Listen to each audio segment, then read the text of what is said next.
인간인 포로를 대상으로 한 마루타 실험. 사람의 몸에 말의 피, 바닷물, 물, 산소를 주입하기도 했다고 합니다.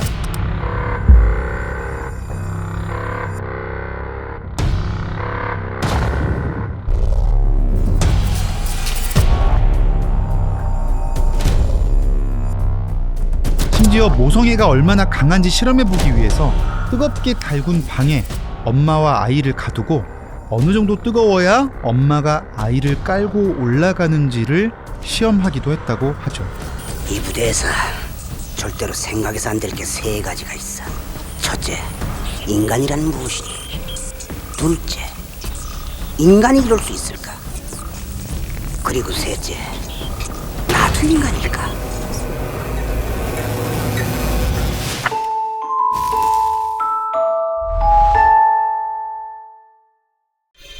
패스트라고 불리는 이 질병은 중세 유럽에서 인구의 3분의 1을 앗아갈 만큼 무서운 병이었죠. 중일 전쟁이 한창이던 1940년 중국의 농촌 도시 농안 지역에서 흑사병이 발생합니다. 특히 11월 창도에 떨어뜨린 패스트균 폭탄으로 민간인이 사망했습니다. 이 모든 게 도시 하나를 대상으로 생체 실험을 진행한 일본군의 계획이었죠. 731 부대, 일본이 2차 대전 때 만주에서 생체 실험을 자행한 부대인데요. 이 부대를 만든 핵심 인물, 바로 교토 제국대학 의대 수석 졸업생이었던 이시이 시로입니다. 이시이 시로가 유학을 마치고 돌아온 1930년대는 일본이 중국을 침략해 만주국을 세우고 사실상의 식민 지배를 이어가던 상황이었고요. 당시 넓은 중국 대륙을 침략하던 일본은 고민거리가 있었습니다.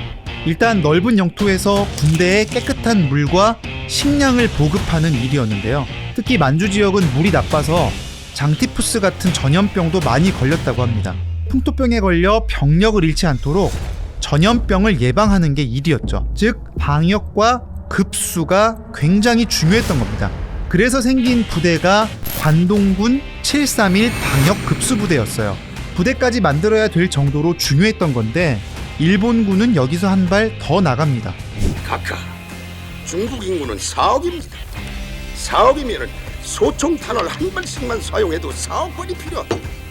낭비. 우리가 해야 할 일은 세군 병기를 개발하는 것. 인구가 많은 중국 대륙을 정복하자니 탄약과 무기도 부족했던 거죠. 세균 무기는 살상력이 크고 감염성이 강하니까 적게 투자하고도 사망률을 높일 수 있는 무기, 바로 이런 걸 개발하기 시작한 거죠. 1936년 중국 하얼빈에 만들어진 731 부대는 일왕 히로히토의 칙령으로 만들어지는데요.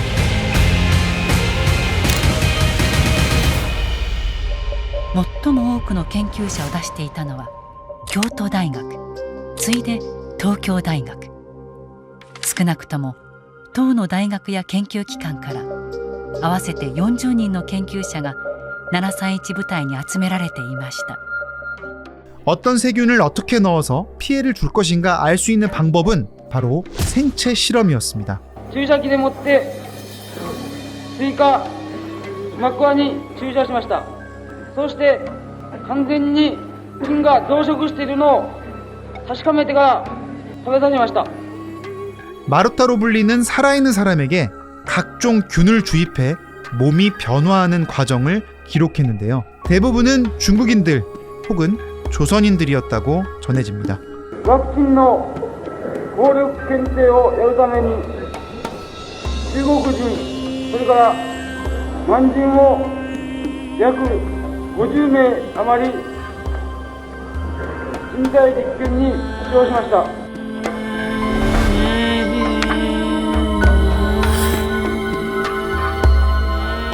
민간인 포로를 대상으로 한 마루타 실험은 이게 끝이 아니었는데요.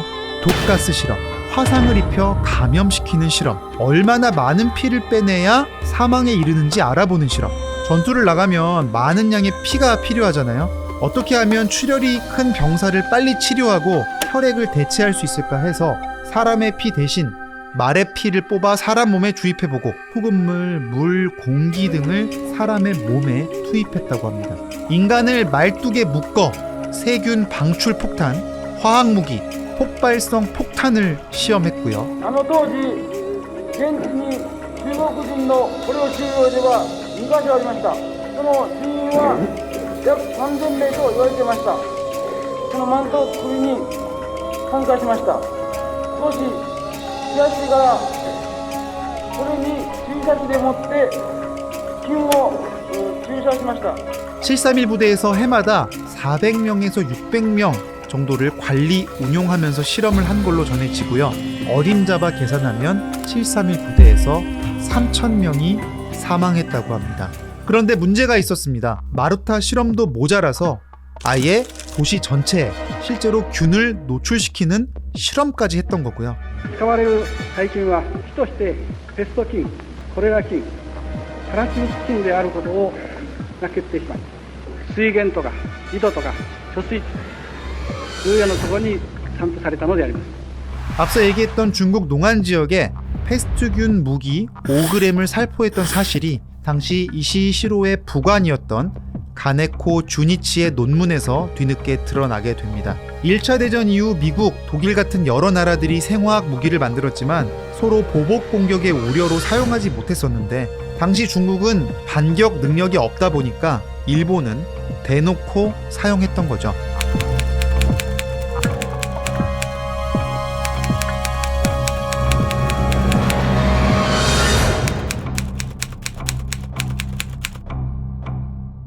일본의 이런 만행은 2차 세계대전에서 패전하면서 끝나게 되는데요.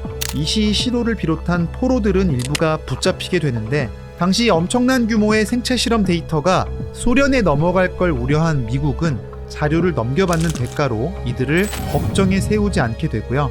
미국의 묵인 속에 처벌을 받지 않고 풀려나게 됩니다. 그나마 소련 측의 포로가 되어 기소돼 처벌받았던 사람들조차 일본과 소련이 국교 정상화를 추진하면서 파면됩니다. 必要になります母と今並びに2名の子供がございます。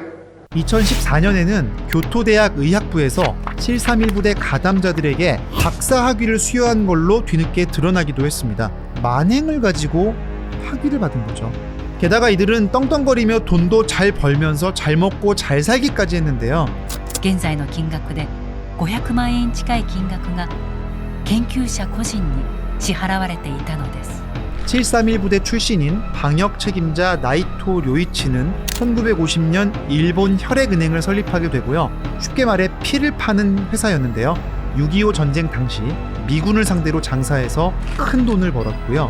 이후 제약회사로 변신했습니다.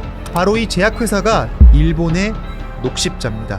그런데 1980년대 일본 녹십자는 혈우병 치료제를 만든다고 5,000명에게 오염된 혈액을 주입했다가 2,000명 정도가 에이즈에 걸리고 대다수가 숨지는 사건도 발생했는데요. 이 사건의 조사 과정에서 관련자들의 731 부대 가담 사실이 알려지기도 했습니다. 私は年を取りましたので記憶が非常に悪くなりましたからちょっとその点は割引をしていただきたいと思うんでございます。 731 부대에서 벌어진 만행은 일본 정부는 쉬쉬했지만 각종 문서 등을 통해 폭로되면서 사실로 확인됐고요. 과거 나치에서도 아우슈비츠 수용소에서 벌어진 생체 실험 등이 있었지만 과거사에 대한 반성을 독일이 공개적으로 했고 지금도 하고 있는 것과는 달리 일본은 우익을 중심으로 오히려 과거사를 부정하면서 국제사회의 분노를 자극하기도 했습니다. キルジャップって書いたねプラカードまで持ってた人間いましたけど、これヘイトスピーチと違います？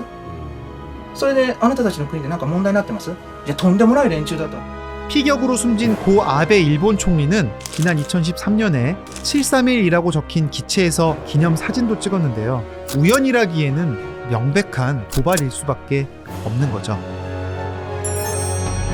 6.25 한국전쟁 당시 중국과 소련은 미국이 한반도에서 세균전을 벌였다고 주장하기도 했는데요. 일단 미국은 당시 생화학 무기 사용 사실을 부인하고 있지만 그런 주장이 나온 배후에는 이처럼 과거 미국이 731 부대의 자료를 가져간 것도 한몫하고 있습니다. 이런 논쟁과는 별개로 미국은 생화학 무기 연구를 지속하고 있습니다.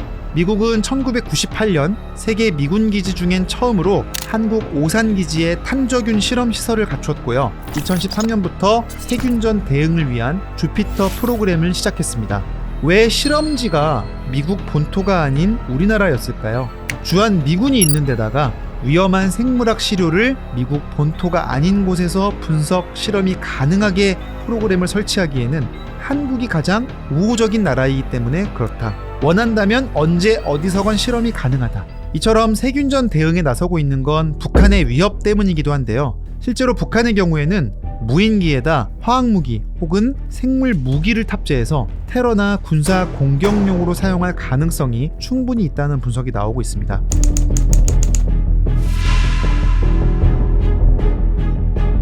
North Korea has not responded to the report from the Malaysian government that a VX nerve agent was used to kill Kim Jong-nam. 그 중에 731 부대가 생체 실험을 통해 만들었던 바로 이 탄저균 무기 주목해 볼 필요도 있는데요. 이 균은 감염 직후 즉시 치료받지 않으면 80%가 사망할 만큼 강력한 위력을 지녔는데요. 만약에 서울에 무기화된 탄저균 2kg이 살포된다면 무려 10만 명의 사망자가 발생할 수 있다고 합니다.